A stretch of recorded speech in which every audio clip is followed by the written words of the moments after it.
I anticipate having no success. There we go. We are live. Don't adjust those dials. Yes, this is a live show right now. No, this is not about baseball or basketball or football or something else, or me eating pizza bites like I will on Friday. This is PGA Live Before Lock. Ben, I think this is the first show we've ever done just the two of us. Just the two. Yeah, we've done three fellas. You crashed the party a couple times. Yeah.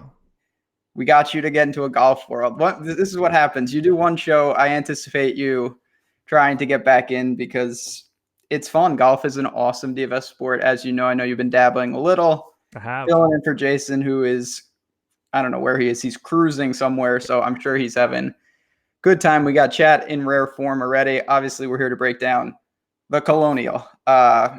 Good tournament. Sponsor name changes each and every week, but for a non-major, I actually like the field. I know you've looked at it a bit. Are you excited to play? What can I say? I am. I'm really happy that I'm diving back into golf as like a golf fan. Played golf in high school. Like I've always been a monster golf fan. I just for some reason I never got in to the DFS side of it, and then now I just really don't have a choice. The addiction is a lot stronger now that it doesn't leave my life ever. It's just every single day. So a couple weeks ago, I made the priority of like building out a sheet, got all of Alex's projections loaded in, and I just use everything that we have at the site as my base. There you go. Obviously, yeah, we have all the tools, and like I said, it is a good field. We're coming off of Bethpage, but this is a good tournament. The one thing that stuck out, just right off the top as we dive in, is last year this course played pretty gettable, and it was because there was no wind, and that's just not the case. The wind is back. We're in Texas. You knew that was going to happen. It looks pretty, people always ask about the split. I don't see a split at all. It's just going to be windy.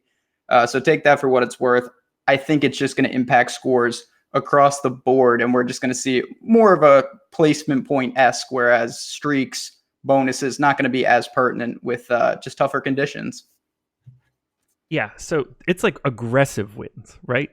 Like problematic wins? It's definitely teetering on problematic. I'm not a golfer, obviously.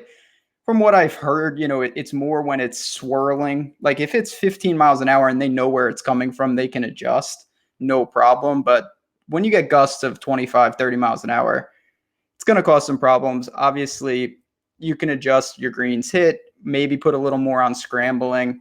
That's something I tossed around with some of my lineups. We talk all the time about, correlated lineups. So maybe you combine six, a handful of golfers that are all really good scrambling, really good iron players, really good this. I think for weeks like this where there is wind could come into play. So going completely random through all of my construction is maybe not my best bet. Is that rule number one for me? Should I take a note of that? Yeah. Put that down. We're gonna get you up to speed by the end of this. It has to happen eventually, right? Eventually is a general term with golf. It can take. Full disclosure. I know we've been talking. You're in the purgatory, which is you're crushing 6 of 6 and not getting paid off. Which obviously people who play a lot of golf know that's the worst feeling. Yeah. Doing what you're doing, and this is an invitational, so 6 of 6 should be elevated. It's 120 something golfers instead of 156. Everyone's cut equity is certainly boosted because of that.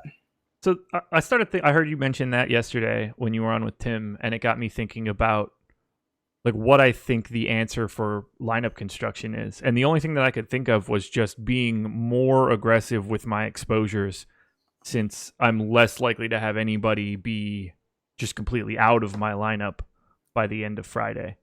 I don't know if that's a great thought process or not, but that's where I landed in my head. I think what happens when you have this kind of thing is people are just more apt to go star. I think it yields itself to stars and scrubs because you're like, oh, well, this last guy in, I feel better about him than I normally would. So people tend to maybe pair up, when we look at the pricing, we've got guys like Rose, Rahm, Ricky, Xander and Spieth. I don't think will be nearly as popular. Maybe pairing 2 of them. I think people are going to do that because there are some guys in the low 6s that, you can get by with this week.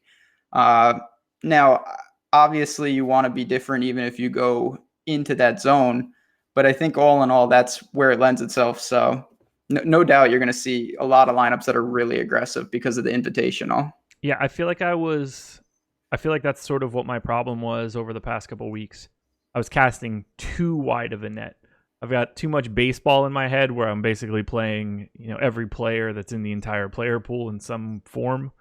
And that was probably not the best strategy. Every lineup that I had that was decent just had that had 6 of 6 just had a landmine. Or maybe it was just the fact that I had like 1/5 the field of Brooks. The Brooks issue certainly could change things when we go back and look. But, it's a fun, I get that question all the time about like, oh, I'm building, 20 teams or 50 teams. How many players should I use? And it really fluctuates. It's about risk tolerance. I think it's about, opportunity cost in the sense of, are there funnel positions where there's only one guy that you like? And if you want your lineup to run through that price point, you have no choice. Yeah. Looking at this week, the mid sevens, I think there's 5-6 guys around that 75, 7,600 range. When you talk about Answer and Hoffman and Berger, Benyan there. Obviously, I'm going to have a wide portfolio in that specific range. I don't think it makes sense to take the stand there. Whereas some other spots, I don't see as much. And if I want to play a guy in that range, it's probably going to be one of only a couple guys. Yeah, I felt like I had a lot of that area last week. Mm-hmm. And now just looking at the numbers in my first pass, and we should be getting ownership at some point in time during the show. I'll get to know a little bit more about what I think my exposures are going to look like. I don't get the sense that my lineup construction is going to be very similar to what I had last week, which I think can only help me because I took a beating. We're on the up and up. It's coming off a major is always, I think, a little weird because guys get wild boosts. Like you look at some players, it's just a different tournament because of the strength of the field. And it's like, oh, wow, this guy was, low sevens. Now he's high eights. So it can change it. It makes people feel overpriced. Obviously, your teams are going to look worse in a major. Every team looks great. You're like, oh, this is it. This is $1 million. And then you get 3 of 6 like me. But this is one where I think you kind of just want to embrace. It's a pretty wide open tournament, even though we have some strong players up top. As we work down into that 9K range, you got guys like Bryson. Paul Casey's going to be chalk. I think our ownership, when we get it, will reflect that. But, someone like Usti as a one-off, there's definitely some aggressive tournament plays there. And if you don't go stars and scrubs, those are the type of players you may be actually starting with if you want to be unique with your balanced build. Yeah, Casey in our projections grading out really well. Mm-hmm. I anticipate seeing him, whatever his ownership is going to dictate sort of where I end up. More of a take an aggressive fade against chalk in this spot. I just pulled up using lineup study for Fantasy Cruncher Pro, just in case you're interested. McCumpy Man, I got to plug our stuff. Live Before Lock is the promo code, everybody. 50% off your first month with us. See, I could do this stuff in my sleep. Yeah, come on now. This is amateur hour. Just rolling with it. That's the easy stuff. So I had 150 in the mini-max last week. 26 of those lineups were able to finish in the money, so that doesn't feel great. I had 67 golfers in my player pool across those 150. I feel like I need to concentrate that a little bit this week. Seems a little much, but again, not anything agreed. Some people can really open it up. You have like 100 guys. I think that's a clear mistake, but it's just shoring up. Obviously, and this is the importance of ownership. We're not saying anything you don't know. Is you want to make sure if you want to make a stand that you are. Yeah. I get that all the time. If a guy's 25%, if you play him in one of your 4 lineups, that's not doing anything, which is fine if you don't want to. But if you want to make sure, Paul Casey's the perfect example this week. If you really like him, you're going to have to allocate a lot because he's going to be popular as a first man in balance lineups, as a second man. He makes a perfect pair with someone like Rose, someone like Ricky. You're going to see a ton of lineups like that. So that's where, as you work down, you're going to want to be looking for maybe a one-off in another spot because 1 million people are going to have those 2 up top to start with. We want to start working our way through this? Yeah, let's do it. So, we kind of alluded to some of these guys up top, but Rose is defending champ. I think all in all, safest guy of the big names. I like Ricky the best. Him and Rose, no problem there. The wild card for me is Rahm. He just doesn't fit the course, but he had success here. He just bombs it, even though you shouldn't be able to do that. This is short, narrow, tight track, and he still pulls driver and is effective. He was great last week. Oh yeah, he was part of my Spanish trio of just disturbing situation. He should be well rested, right? Because he's had a nice weekend off. You know, Rahm, that's a whole nother. We could do a whole different show on what's for him at the majors. It's very hard to gauge, but this is a spot where I still am adamant that, it's not just me. The reward you get for pulling driver here is not a lot. The risk, I think, outweighs it, but it doesn't mean that it's always nice to be closer to the hole. And Rahm obviously has one of the strongest off the game tees. You hear this? It's not good. I'm bringing out the best. I'm bringing out the best. He really does, but obviously strong off the tee.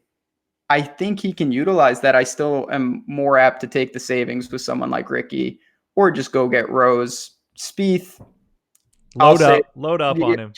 That's your turn. You're filling in for Jason. What is there to say? He showed some life. I'm still a little skeptical of going there just because you're paying a ton. He's priced like the top golfers, and you're third most expensive golfer on the slate. Yeah, I'm still not there with Spieth, so I'll probably allocate different shares amongst Ricky and Rose. Very rarely did I pair them up. You can do it, but man, it gets dicey fast. Of the 10K guys, just looking through the projections that we offer here at Awesemo, Spieth coming in the worst value of all 5 of those guys. Shocker. So yeah, not great for him. I think the really telling sign, and not that this really not that average score matters, but all 5 of those guys, 4 of them have their average DK score in the 80s, and Spieth is at 63. He's just, that's really shockingly bad to even get that price tag then. What's the justification for that? Why is he priced at 10.9? Well, I think, obviously DK, they use a lot of different things, but one of the things that Spieth's ownership, even when it depressed for a bit, it really didn't fall as far as I thought it would. People held on for a long time, and then he comes, and he shows life at the PGA. So that's a natural bounce back. The course history is massive because he's torn this place apart. That definitely factors in. He was won 2016, 2017 second in 2015, making cuts automatically here. What's there to not love about that? But clearly his game is a little broken. He gained over 10 strokes putting last week. Spieth can do that, but what are you asking? That's ridiculous. So if he doesn't get his tee to green game in order, he's going to have a lot of problems. I want to be a fan of him. I kind of really do. But he makes it tough sometimes. I'm not going to lie. He's just not likable to me. I have that with Brooks. Really? I don't like Brooks. Just don't like him. I want to, but I don't. Do you like Brooks? From what you've seen? Doesn't bother you? I don't really have much of an issue. Bryson's probably my guy now, if it's not Tiger. Tiger's just, the natural. That was that is how I got into golf. It's the only reason I got into golf. Thousands and thousands and thousands of people. It's just, Tiger dictated everything. I love that Bryson is like the money ball of golf. So Bryson's another guy who I naturally lean there.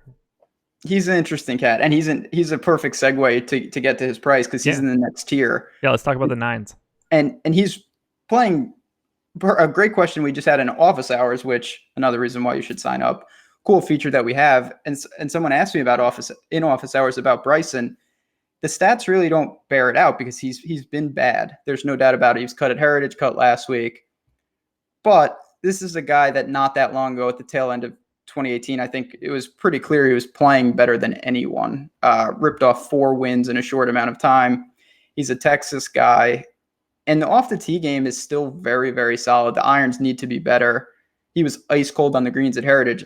So as we've been talking about, Paul Casey's going to be massively popular. And in cash, in conservative things, I get it. But if you want a one-off, I see no issue with trying to buy early on Bryson, who would be north of 10K if he had made a couple extra cuts in recent weeks. Yeah, relative to salary, he's grading out second in Osmos projections in this 9K range, just behind expected chalk Paul Casey. So interesting pivot spot, maybe? Definitely a pivot spot, and a thing that, I think is underutilized, and I don't know if maybe this is just a me thing. I think people, for some reason, especially if you build by hand, tend to not take guys right next. It's like, oh, I'm going to pivot from Paul Casey and play Bryson. Or you could pair them up and you get leverage. A lot of people that play Paul Casey, they've got that guy in that zone. They don't play the neighbor. So that is a different way to build. I like to do that. Why not take both? And then you have a kind of a weird spot where if you're not deviating from Paul Casey, but you have a different build with him, and that's going to yield itself, obviously, balanced with two guys in the mid-9s. Then you got Kisner, won here in 2017. I think those are the type of conditions we see. I couldn't get there just because he's a little too expensive for me. I'd rather just pay up for the guys we just discussed or take a discount and go to guys like Louis if I'm looking to lose money, or Griot, who I feel very strongly about in the high 8s. I'm not, this is going to be completely off topic, but it's something that I'm fixing right now in my sheet. I didn't expect golf to be like baseball in that, like, everybody's got a different spelling of their name. Is it like that? Well, I've got Ted Potter Jr., Ted Potter. RCB is different across a couple spots. RCB, yeah. You get Ted Potter Jr. The chat will love that. There's a lot of Ted Potter Jr. fans of the friends that watch this show. I can tell you that much. It just makes me want to sing Mrs. Potter's Lullaby, and I don't think anybody wants that. No. But golf like, and baseball, they CH3, Varner, like all the initial, or like the juniors, the seconds, the thirds, they're different depending on whether they're on Fantasy Cruncher or DraftKings or in like our projections. And I was just like, oh well, none of my stuff is pulling through here, and it's because Ted Potter on Fantasy Cruncher and Ted Potter Jr. in DK. Really, that's got to be quite tilting. I'm just used to it now because baseball's awful and everybody's different. So yeah, I could see it being a massive problem. Or you get guys that like they list them as names that they don't go, but like it's not even their name. It's like nickname, last name. And that's just not at all how this should go. No respect. Well, hopefully Griot doesn't have any aliases. Our favorite Argentinian, who, unlike the clowns that we've talked about, he was awful on Thursday, clutch round on Friday, made the weekend at Bethpage, and then played very well. Got himself right around 20th or so, give or take. Comes to a course that he was really good at last year. Game sets up perfectly. Just a straight driver, tee to green, all checks out. Putter is what it is with him. He loves these greens. If you take last year, he tore them apart. We're not going to see that again. He's a bad putter. But this is a guy that, as a second, third man in, no problem with him. And then working down a bit in these mid-8s, Matthew Fitzpatrick, who he should like this course. He's not a long hitter, very straight, very accurate. Just hit the greens, make your putts. Pretty fair price at 8,500. These are guys that I'm definitely interested in the mid-range. Yeah, Fitzpatrick, solid grades from our projections. I got to 6% of him on my first crunch. I did just get all of my first run loaded. Only 3% Jordan Spieth, so I'm feeling pretty comfortable there. Ooh, sorry, I was slow squeezing the Cubs over. Come on, runs. Get over. Is that what's going to happen here? Are we going to live sweat your bets? Because this is perfect. This would not be the first time we've done this. We're just keeping a monitor on the baseball activities as we work through this. And I just want to get back to that 8K because I do think it is interesting. You got Scott Piercy in there, who, talk about someone, he's a perfect example. He was great, made no bogeys at Byron Nelson.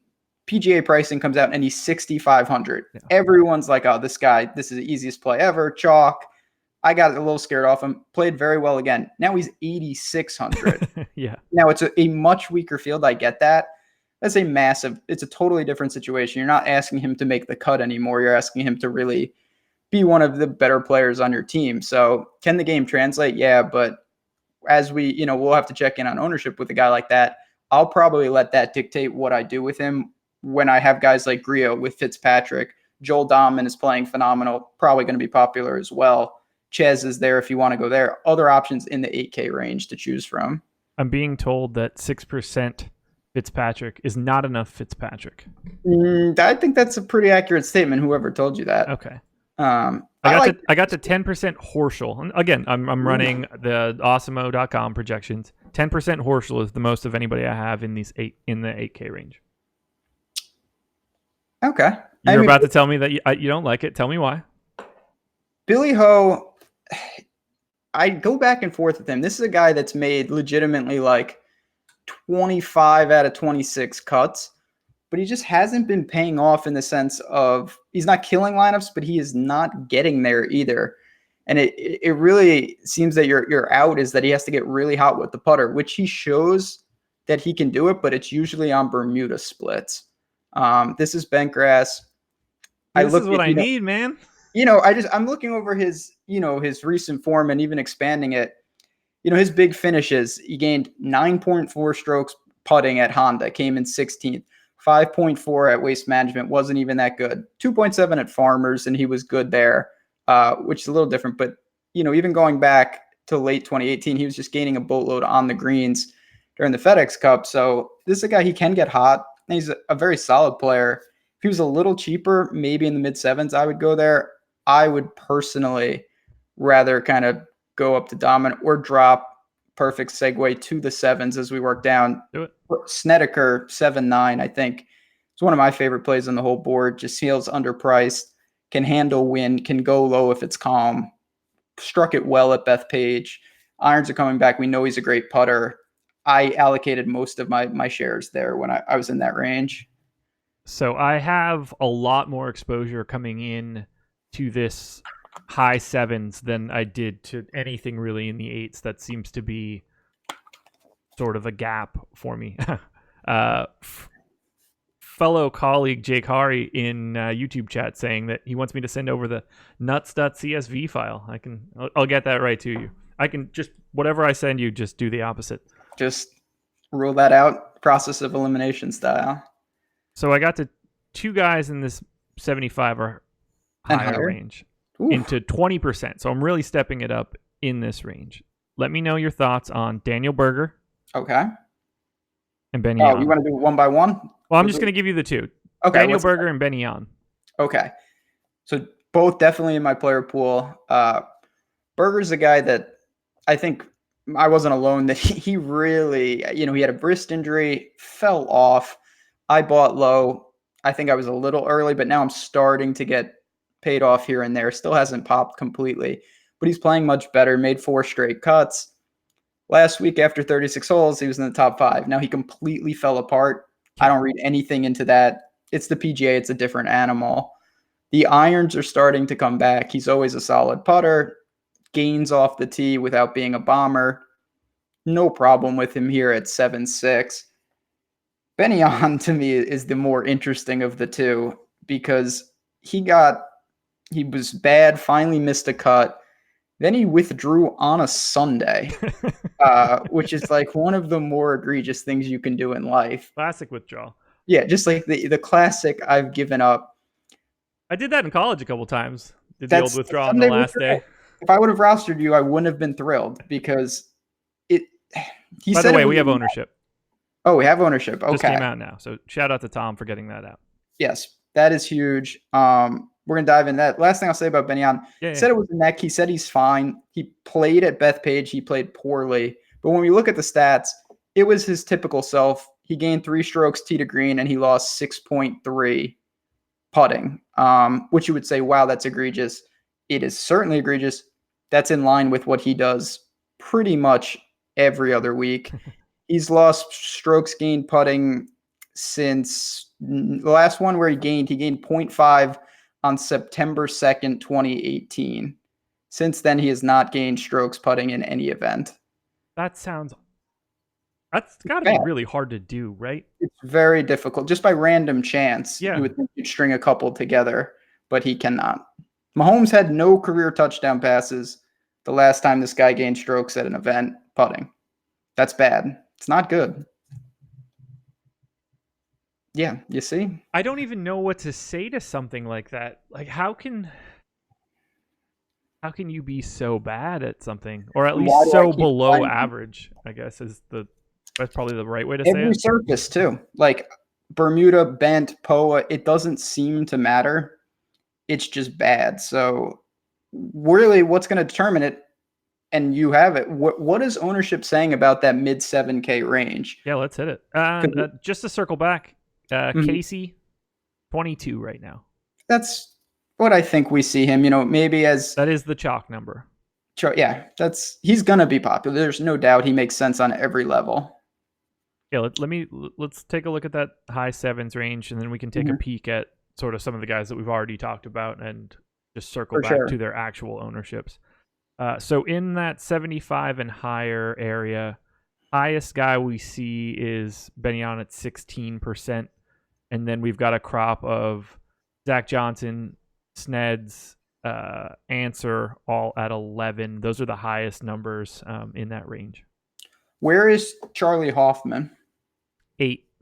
8. So there's a guy that another one for me who slow start to the year. He showed some signs, making some cuts. Irons look good. If you say, I'm going to take half the ownership of Benny on, for basically the same price, I have absolutely no problem with that. If you think the other 5 guys you want to change up in there, so you at least you have options there. Answer as you mentioned. And then Sneds, who I don't. What is Sneds? I know you just said it. 11, I believe. Yes, Okay, so 11. that's not that bad. I think he creeps higher in certain formats, but that's definitely a guy that I'm interested in. I'm going to run a recrunch right now that we have ownership. A lot of this will be for the people that don't normally watch a baseball show or a basketball show. A lot of what I do is going to be Excel based. I use everything that I can get from the site, whether that's Alex's projections, our ownership projections. I try to use those things in tandem. I try to, and this is not that this is any sort of news. This is pretty much what anybody's going to try to do. I try to fade the chalk that I don't think should be chalk, and I try to be over or with the chalk that I think is even underrepresented. That's pretty much the strategy for anybody doing anything in DFS. Play the guys you think are good. That's true. That's But you not like show it. You have news. better tools. Yeah, I know. Sorry for the golf people. Now the secret's out that like when Josh does shows, he's got cool things going on. No dice. You have to stare at my snowy owl. That's all we really have in the golf world. But what do you, when we get lower, and we'll circle back to these guys that we mentioned because we have ownership. When we get lower, obviously ownership in a vacuum, chalk in the sixes is always relative. It doesn't creep as high naturally. Right. That's where I've made some stands. I spread it out. I have a lot of guys that I anticipate are going to be sub 5%, maybe some 1%ers, because I don't have a lot of, quote unquote, crazy stands up top. I, mixed and matched a little, but I didn't really target against the grain players in the top end of the rosters. Okay, let's take a look and see what's down there that's picking up ownership. Yeah, that's what I'm interested to hear because, you look at the low sevens, we've got, Matt Jones, Russell Knox kind of guys playing well. Well, Knox is a little spotty. Matt Jones is playing phenomenal. But then after that, I'm interested to see like what Danny Lee comes in at, guys like that, because I don't see a ton of quote unquote obvious plays there. So we've got Knox at 13. We've got Danny Lee at 9. We've got Matt Jones at 6. See? And is there anyone in that little range that's higher than those guys? Jim Furyk. Ooh, interesting. I've 13, seen his name. 13 for Furyk. 13 for old Jimmy. 7,300. Actually, there is no one above Furyk. Okay. Huh. Below him. Yeah. Apparently, yeah. I didn't finish that sentence. Furyk. He's such a weird guy because he was playing, he was playing phenomenal golf, a little over his head. There's no doubt he almost won the Players. Incredible ball striker. We all know this. Off the tee is never going to be good. Just doesn't hit it far. This, of course, it's not like he's going to be overpowered, but his recent form, it crashed back to earth. His course history is not exciting. For me, there's other options. I'd rather go to Jimmy Walker. Russell Knox, who we just talked about. I'm not on Danny Lee either, so I'll let other people chase that. But this is where I have a feeling I'm going to start to get to sub 5%ers. Someone like Trey Mullinax, who's plenty long off the tee. I don't know how much he needs that. Can make some timely putts. Nobody's going to be on him. You're right. Yeah, I can't imagine. And these are crazy, tournament plays. And then a guy that I really like is JT Poston, 7,100. Think not playing the best, but everything still checks out, tee to green wise. Got cut on the number a couple weeks ago. 7,100, not going to be popular. Last man in, no problem with that. You were right. Not a lot of ownership going there. 3% right now to Poston. Mullinax, as you mentioned before, just 1%. So he is not going to take a lot to get above the field there. Yeah, just a sliver. Skosh. Just a scotch. Definitely. Don't be 40xing him. That could be a ticket to disaster. Yeah, I was looking through some ownerships for some of the bigger tournaments. I reached out to you and said, like, who should I check out that plays about 150 lineups so I can start stealing people's strategies? That's the way to do it.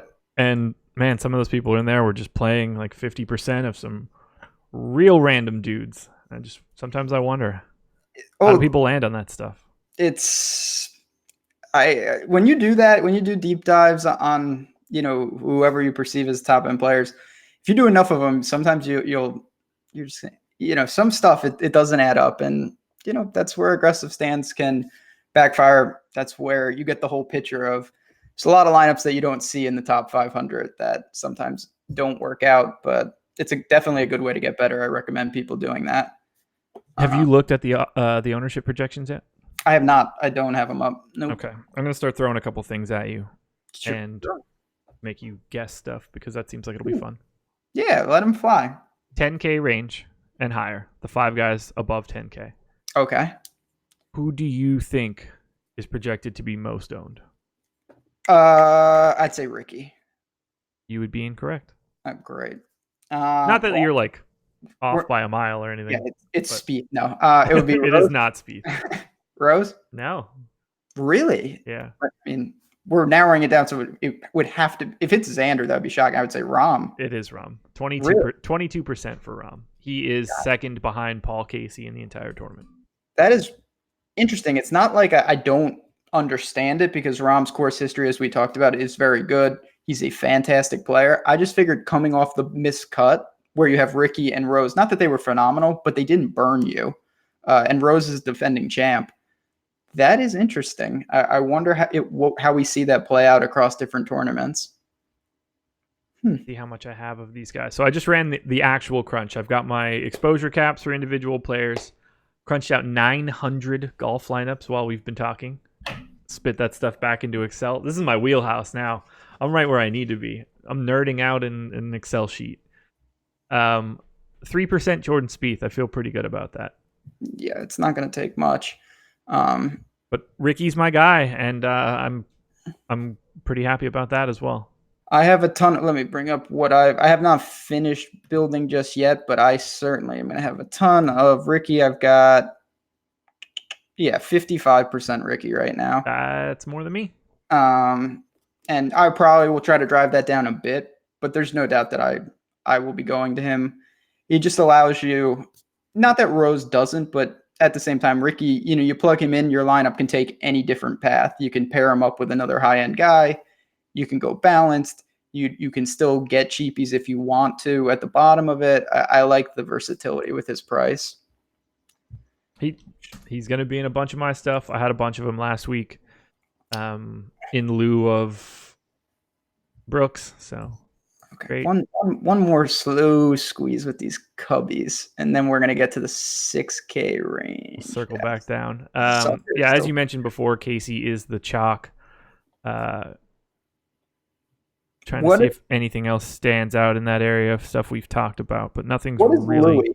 Louis is a guy that I think more than any other player, ownership should dictate almost, I don't want to say 1-to-1, but when Louis is lowly owned, I think you should get over just on merit because you don't know when he's going to play good. And when he's popular, it's almost always a good pivot. He is not popular. 8%. Yeah. So that's the lowest of basically everyone outside of Kisner is also 8%. Those are the only two guys in single digits as you work your way down the salary structure until you get to 1% owned Ryan Palmer. Ryan Palmer, who's like a member at this course, loves this course, but he's Ryan Palmer. Yeah. I'm just going to throw, I know you wanted to throw a couple names at me. I'm going to toss a couple back at you. Hit me.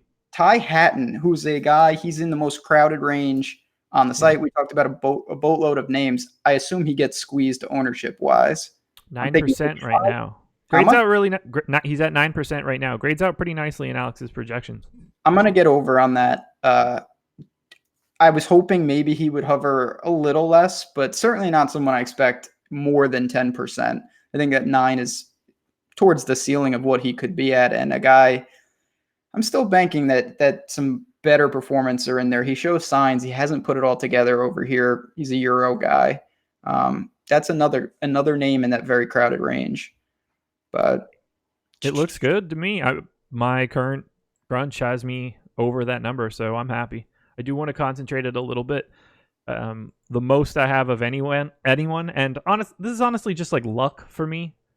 Not my playing or anything, but I am using the data from the site. But before we had ownership and before I ran this crunch, I mentioned that like Bryson is sort of my dude now, and he is my most exposed golfer as of right now. I have a lot of Bryson as well. He's someone I'm willing to take that risk, even if the form is murky. That it's a potential big buy low spot. Like if Bryson comes out and wallops a field in these type of events, he's going to be up there with the 11K. There's no doubt, and I know the form has dragged him down. We do have to discuss these real mongoloids down at the bottom here. I'm gonna throw two names at you first before we do that, because they project really, really well in Alex's projections. They're coming up in the crunches, which should not be a surprise if I'm using that sort of data. Jim Furyk is projected for 13% ownership. He projects really well in Alex's data, and I got 27%. How do you feel personally about Jim Furyk? I didn't get to him. Okay. He's, like I said, he had a really incredible stretch a couple months ago during the Florida swing at Honda, at the Players, at Valspar. Similar course in Valspar. Since then, though, has not been great. I always worry just about the upside with him. He's not every time I talk about Furyk and I say this, I feel guilty because he shot a 58 on tour, which is ridiculous. Doesn't make a lot of, he's more of a hold it together type of guy. So right.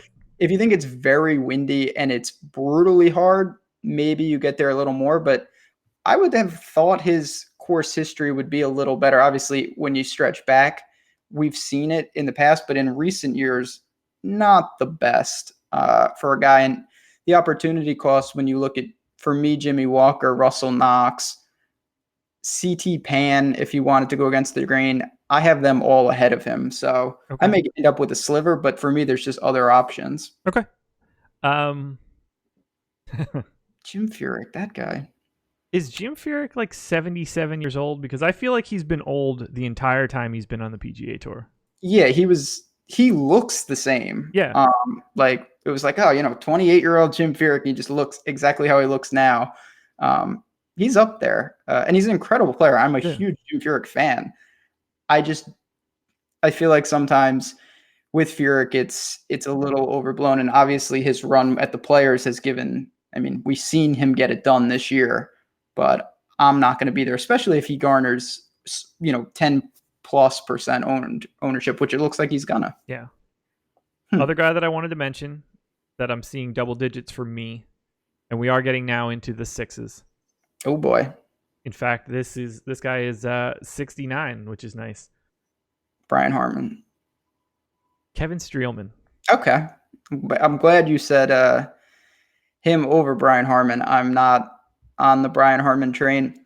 Streelman, I think, is just a fine play. I have absolutely no problem with it. He's a guy that benefits from this layout.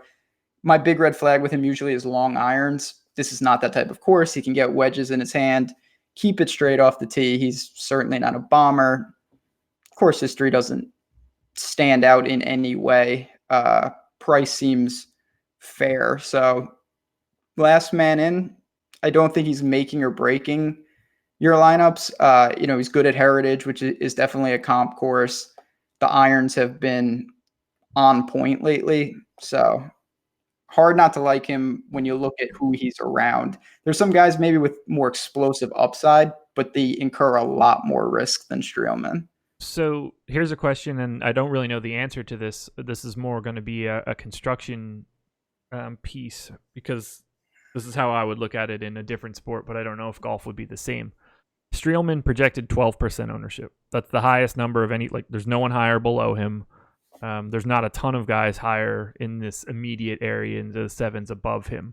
Mm-hmm. Does that make him viable as sort of like your sixth guy in a cash build? Or are you looking for more of a style and not necessarily the ownership? So I think, I don't want to say it's a little of both, but for a cash build, I certainly see the merit. If I needed to play someone in the sixes in cash, it would 100% be Streelman. Okay. There's no doubt that his floor to me is higher. And, this is where baseball and golf are very similar. When you have a cut, the floor, it's like Mike Trout, he's going to hit 0 sometimes. It's not like basketball. There's many ways where Streelman gets cut and some of these higher variance guys make it through, of course. Right. But, Sean Stefani is a guy I really like, but it's just a totally different situation. I think he's someone I like to maybe knock on the door here. And I could also see him just shooting a very ugly store, where Streelman's a guy, he's a consistent cut maker on tour. Definitely get it for cash. But in tournaments, if you don't, if you start, we talked about someone like Usti. If you have a weird combo, say you started, Xander and Usti, well, you can take a Streelman and some chalk down low, and you don't really have to worry about having a path because you've made your stand up top. Okay. Yeah, I've certainly never approached any. I'm going for the big score when I'm playing. I'm in mass entering, so I've never really taken a look at anything from a cash golf perspective. But when I saw his ownership, I knew that would be a question I would want to get out. That's the question for all the people that are like me, trying to dive into this and learn this sport. Max Homa is another guy who's right there. Chad asked about him. Yeah. Was really impressive. Obviously broke through at Wells Fargo. He's another one for me that I totally get the merit in going there. I think Streelman's much safer, but Max Homa, we just saw him win. That guy's got a ton of talent. So no problem there if you're looking in GPPs. I have one other question. This doesn't really have much to do with this slate. Perfect. El Negro Loco, a premium sub of ours, asking, are you guys using DK or FanDuel pricing? I feel like I never hear anyone speak about FanDuel golf. Is there a specific reason that it seems to be like the lesser than version of golf in the public? For me, it's just, not to knock on FanDuel. I don't love the layout. The pricing's a little wonky. They also had changed things. When they started golf, they had it where you picked guys for your first and second round, and then you had to pick new golfers for your third and fourth round. And that didn't catch on at all. They obviously revamped it. Okay. But they still have some ways to go with it. I certainly look at it, and me and Jason always try to talk about, if you are playing on multiple sites, you do want to, it's kind of like line shopping, a little different, but you can get major discrepancies. Certainly on Yahoo, the easiest, Rory Sabatini is the min over there this week. He's like 9,000 on DraftKings. So they tend to be pretty aggressive with putting people at the minimum. Yeah, you can get really, really just different things. And when I said he's the min, he's just not. He's $28, which might as well be the min. Close enough. Is it 25? Yeah, it's low 20s. So yeah, I don't play a ton on FanDuel. Once in a while, for majors and stuff. Limited contest selection too. Obviously, DraftKings has different options, but if you want to structure differently, that's certainly an option. Okay. Yeah, I just realized that I don't even really see it in the public sphere. It just always seems to be as if DraftKings is the only spot. But good shout out to Yahoo. They aren't the sponsor on this show, but they are a friend of the program. Yeah, Yahoo. I think if your state allows it and you're looking to grind, there are some really soft, solid tournaments there. And like I said, you can get $20. Thank you. The chat just said 20 is the min on Yahoo. Okay. You can get some ridiculous guys at 20, and then you can load up. I'm really anxious to hear some more of the guys that you have your eye on in this 6K range, because I have 4 guys into double digits in exposure right now. Nothing too crazy. Well, one's pretty crazy, but I'm not gonna say a word until you start tossing some dudes at me here, because well, you know, I don't know what I'm doing. All right, so let's just get into it then. I mentioned Sean Stefani, so he's a guy that I totally get the merit. Similar to Streelman, if I couldn't use him in cash, Vaughn Taylor would be the second guy. That's one. Okay, Vaughn Taylor, totally get it there. Another not a long hitter, solid. Doug Gim, the Gim Reaper, who is someone I don't really have never played, to be honest, but he is playing really good golf. 6,700. I have a sliver. There's tournament throws, Bo Hostler's in that range. Again, these are really aggressive tournament plays. I don't see a ton there that I want to allocate. Cam Champ, that's a no for me, dog. No Doug Gim for me, by the way. Okay. That was not one of the 4. Chat was asking, so I'll ask kind of if this is one. Denny McCarthy. Bingo. So that's the one that I have that is most egregious for me. As of right now, he's sitting at a crisp 25, which feels like I'm going a little heavy on a $6,600 golfer. You really are making a case to be a permanent member of the chat. Is going to love that. This is a guy, I will say, it's very clear if you look at his recent form why he's interesting. Yeah. Because he misses cuts, but when he doesn't, he's grabbing placement points. Just a quick rundown. 23rd miscut, 33rd miscut, 26th, 9th. Those are pretty decent finishes for a guy. It's not like he's making the cut and coming in 60th. So I have no problem with that. Gained 5.5 with the irons at Byron Nelson. He's been doing my one concern, he's been doing a lot with the putter. You look, and he has gained in 6 straight events, and 4 of those he had gained 4+ strokes putting. That's a big ask. But you know what? Maybe he's a great putter. I don't know a ton about the guy. We haven't seen a ton on Denny McCarthy. So it's not necessarily a knock to see your guy gain with the strokes on the green. It's just you don't want it to only be that. Okay. Quick question on McCarthy. Or maybe this is just a typo. I don't know. Did Punta Cana have like weird pricing? Weird pricing? No. Well, he was 10-4 that day. Yeah, okay. Yeah, it had weird pricing because it's such a bad field that like Denny McCarthy's the class of the field. Okay. I was just looking at it. I was like, well, that stands out. Yeah. So imagine like who the 6K golfers, like if you have 4 limbs, you're over 7,500. Like Okay. you're talking real creative players. Would Tony Romo be viable in that tournament? I believe that Tony Romo was in that tournament. Oh, okay. And no, not viable. He played in Puerto Rico or Corrales, Punta Cana. And was that long ago already?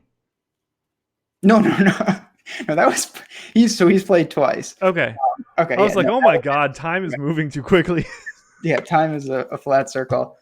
No, he wasn't, but I really think all in all, he's probably just as good as some of the locals that they have. Okay. In that, it's like in the Euro Tour when they play in like the UAE, you look at the flags and you're like, oh wow, there's some locals playing. They don't bring the heat. It's tough sledding for some of these dudes. I'm really excited that you've hit 2 of the 4 guys that I have into double digits there. Yeah, no, we're gonna keep it going. We're gonna nail the 4th one, but I'm jumping down. I'm gonna assume one of them is at 6,100. You would be correct. Carlos Ortiz. Nope. I knew it wasn't, and I said it anyway. Okay, Brian, you're such a more likely to have Ryan Armour. I could feel it in my gut. Similar to Vaughn Taylor, another guy who just shouldn't be priced at 6,100. Low variance, just consistent, good ball striker. There's nothing really to say. He's not going to make a lot of noise, but he's just as likely to make this cut as a lot of guys, I think, that teeter around 7K. So opens up your salary, and that's what you're playing him for. But who is the last man? That's the real question here. Well, I'll tell you this much. It's not below Ryan Armour. It's not Keith Clearwater. Thank It's you. not Drew Love, which is just a fantastic name for me. Yeah, Drew Love. So he's going to mess up your things. He's Drew Love the fourth. He's got the IV going. So he's just, well, maybe, I don't know if he's messing anything up. He appears to just suck, so it doesn't really matter. Yeah, it's Davis's kid. So that was my next question. Is that Davis Love's kid? Yeah, Wait, Davis so Love. he goes by Drew Love the fourth? Wait, but maybe he goes by Drew Love the first or Davis Love the fourth. Okay, so he is Davis Love the fourth. He does not go by that. Maybe. Wow, Davis Love the third has a kid that's already... That makes me feel old. I know. I want to live. I mean, the way I eat bacon, as I have a shirt that says bacon, it's going to probably not make it. But I want to live long enough where we can get guys like, we're getting into like the Louis the 15th style. We get like VII after a guy. Oh, yeah. I didn't even think about that. That at some point in time, it's going to be like somebody's going to be. Yeah. Well, like, man, who's going to be the first person to be Malcolm X? Yeah, Davis Love X on tour. Do you know how sick it would be to roster that guy? This world will be gone before we get to that point. We might not even make it to the V's, but that's neither here nor there. All right, who do we got here? Is it Nate Lashley? It is not. Good. Oh, whoa, Mike Weir hanging out down there. Rest in peace. Good Mike Weir. He got Space Jam.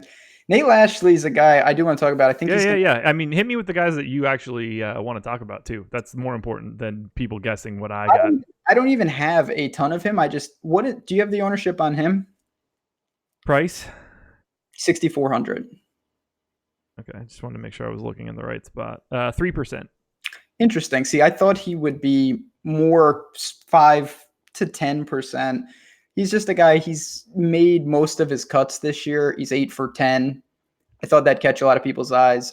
Ultimately, I didn't get there a ton, but he does gain with the irons, and that's really obviously what you want to see at this event. So if you're in a jam, there's not a ton in the mid sixes. Brunson Burgoon, Wyndham Clark, guys I don't think fit the course too much. There's not a lot of ownership going to anything from like 68 down. Everybody's at best 4 or 5. No one's breaking free with like a weird number. I'm going to take one last stab at your guy. Okay. Is it Taylor Gooch? It is not Taylor Gooch, but this guy is directly under Taylor Gooch. Directly under Taylor Gooch. On my screen, that shows that it's Vaughn Taylor, which... Nope, he's directly above Taylor Gooch. It is Beau Hossler. Oh, Beau Hossler. Okay. So Beau Hossler is one of them, for being a ridiculous GPP flyers, he's one of the more interesting. He has lost strokes gained with the approach in 8 straight tournaments, which you would think automatically is just like, okay, cross this guy off. I would have just said he was due. Oh, yeah, or we could do that. That's it. Yet he's starting to show a little form. He was 33rd, 36th last week. He's made 3 straight cuts. Still not great. He is truly an incredible putter, though. He's one of the better putters on tour. He's a Texas guy. I have seen rumblings about him being very bad in the wind. I've also seen some metrics that show that he's good in the wind. So take for what it's worth. I'm not letting that factor in. He made my player pool. I don't feel great about it just because you need to hit irons here. If he has another bad iron week, it's not going to be good at this place because you can't really separate from yourself off the tee. But if he does have a good iron week, there's no reason to think his putter won't continue to gain a boatload of strokes. And when you can do that, you can turn it around extremely quickly. We got to my 4th guy there. Yeah, that's not bad. As you have a good balance there because you have Vaughn Taylor and Ryan Armour and Streelman are really safe relative to being in the 6K range. And Beau Hossler is a wild, the guy, I think it's a matter of time before he pops again, yet he's just been awful. So, okay. I'm pumped. I can't wait till Saturday. Well, Friday night to just feel like, well, all right, none of it matters. Let's hope we can get to the weekend. Before we get out of here, I do have to ask, Chad is saying, what is with this pizza? You got pizza roll challenges coming up? Yeah. So I don't really know how it ever started, but I guess it started a while back. I talked about eating a bunch of pizza rolls when the wife was out of town because, I eat like garbage when she's gone. And I think someone in chat brought up like about me eating 100, and I said that I could do it, and it just went away. And then somehow it came back, 100. either like at the end of last week or maybe that was earlier this week. So we decided, we put a poll up on the Awesemo.com Twitter handle. Got like 400 votes about me like trying to do this. So on Friday for the MLB Live Before Lock show, Jake and Chris are going to be on. It was supposed to be Jake and I. Chris is going to come on and do some hosting duties. I'll be the third man in the booth, just trying to eat 100 pizza bites during the show. Ooh. Yeah, I'm going to take some PEDs to help myself a little bit, but it's a lot of pizza bites. That's loft. Yeah, I mean, if I had to bet, and I like to bet, I would bet against you. So, Chris on the show today was hoping that you could set a line for this. Oh, there we go. Yeah, I'd set that at like minus 150. So I texted one of my best friends who has seen me like do dumb things like this. And I said, "Do you think I could do it?" And he said the no is minus 185. Yeah, that's the first response he gave me. He gave me the line immediately. I think that's fair. I was originally going to say minus 200. I said minus 150, split the difference. You're almost there. I just don't you think you're going to hit a wall, like a massive, there's going to be a number where it just klunks. Yeah. So here's my thing. I'm really good at eating quickly. Mm-hmm. I can get out in front of my brain. As soon as my brain tells me it's done, I don't have the mental wherewithal to push through that. I'm not going to Kobayashi like 40 more hot dogs or anything like that. So you're tapping out once you... For the most part, it would depend on how many I saw that were left. And how much if you're like 97, you got to just figure it out. Right. So I know that I can do 50 and like just walk around and keep doing my day. Like that much I know. I'm going to get to 70 like it's breathing. I just don't know what the effect is going to be after that. The problem lies in the way that I eat them, which is normally with like a decent amount of hot sauce. Oh, okay. Yeah, get out of here with that. So I'm going to have to not do that.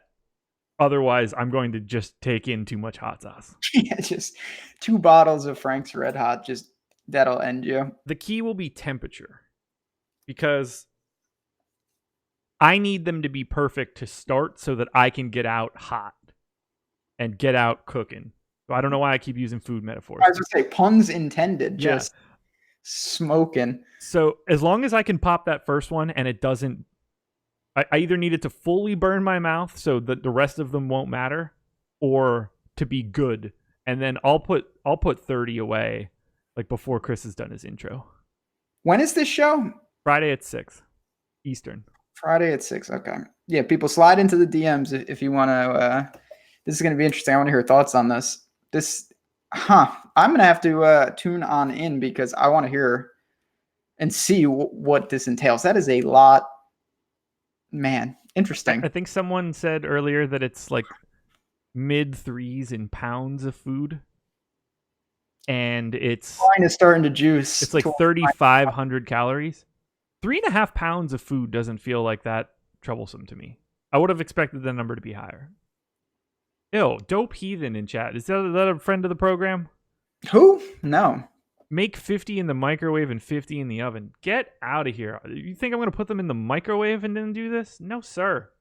They all will go in the oven and taste good. Microwave. Oh, my God.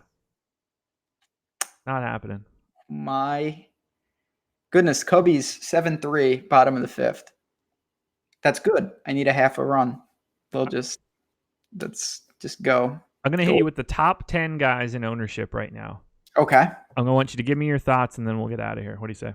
I like it. Let's do it. Okay. Number 1 is Paul Casey, 22%. Like it. Probably not going to have a huge stance because to do that, you need to really be aggressive, but no doubt I come in near that number. John Rahm, 22%. Like it. Again, not a huge stance. Okay. Molinari, 3rd, 20%. I soured on him a bit, but he's certainly in the player pool. His game fits perfectly for this course. It's just The trick I had a problem with him is, do I omit the entire 10K range and start with him? I didn't do that on as many teams as I thought I would. Ooh, that's an interesting strategy. I'm curious about that. Yeah, so my original plan was to just say, you know what, I don't really like Xander and Spieth. If I can survive Ricky, Rahm, Rose not winning, or if Molinari can just beat them, I'm at a huge advantage. I can omit, I think most people in an invitational go stars and scrubs. You could pair up Bryson, Casey, and Molinari and be really different. I did do that in certain spots, but not as much as I anticipated. Okay. 19% Ricky Fowler. Way over. Yeah. One of my favorite plays. Same. 19% Justin Rose. Similar to Rahm, where, he's the defending champ. He's the best player in this field. If you're playing multiple lineups, I don't know why you wouldn't take some. Agreed. Bryson, 19%. Another big stand for me. I hope he trends more to like 15%. I'd be upset if he gets north of 20, but I still do really like the spot. Okay. Benny on, 17. I have some Benny on, but I'll tell you what, if he comes in around that ownership, I have so many other guys in that range that someone like Charlie Hoffman at half of the ownership, I have them basically equal. So I'm going to divest some of that. Still going to have Benny, but I think there's a lot of options in that range. Excellent. 2 more. 3 more. I'm bad at math. Scott Piercy, 16%. I'm in under just because of Griot is right there. Fitzpatrick is right there. 2 guys I really like in the mid-range. So not going to get to that ownership. I have flat 0 right now. I have, I think, 2%. 15% Xander. I have a little, which is an improvement from my, like, every time it's always flat Xander, flat 0 with Xander. His best club is the driver. I don't know how he's really going to be able to navigate here. No doubting his talent, but Molinari, Ricky, a lot of other options. Final guy in the top 10, 15%, Tony Finau. I have flat 0. Okay. I hope it doesn't burn me. He really just hasn't been playing great golf. This is not a great course for him. Talented enough. Tony Finau, if he plays great, can win any tournament. I know he doesn't win. He can be there. I'm going to take the risk and say, you know what? This is not the week for him. There we go. Look at that. Did you have 1 hour up, 1 hour down? That was nothing. That was easy. Amateur hour. Now you got to get me on a baseball show. That's easy enough. No. You don't want to hear me ever talk about that. I learn on the fly by watching your guys' shows because I have been degenning a little more baseball this year than usual. And so basically just the opposite right now. I listen to a golf show and then I start degenning golf. It's the way to do it. It's never a bad time. Perfect. Guys, thanks for joining us. Hit the like button if you can. Very helpful to us. Come on, subscribe to the channel on your way out the door. Subscriptions help us. Gives you an alert anytime that you go live. What time's locked tomorrow morning? Do you know? I don't, but I'll tell you right now because I got it up. We got looks like 8 Eastern. Oh, perfect. I don't even have to worry about it. Yeah, I think it's in Central Time. I'm assuming because it's Texas, so we got a little time. Obviously, if you have questions, you can find us in chat. You know how it is. Find us on Twitter. It's going to be a good golf week. I really do like this tournament. Had some good ones in the past here, and it's a solid field. So we will get out of here. We will get after it, and who knows what the future holds. You will definitely see me next week. Yes. And we will get Josh back in business here and there when we can, for sure. I'll be behind the glass next week. That much I can guarantee. Isn't that the truth? All right. Thanks, guys, for joining us. We're out of here. Later.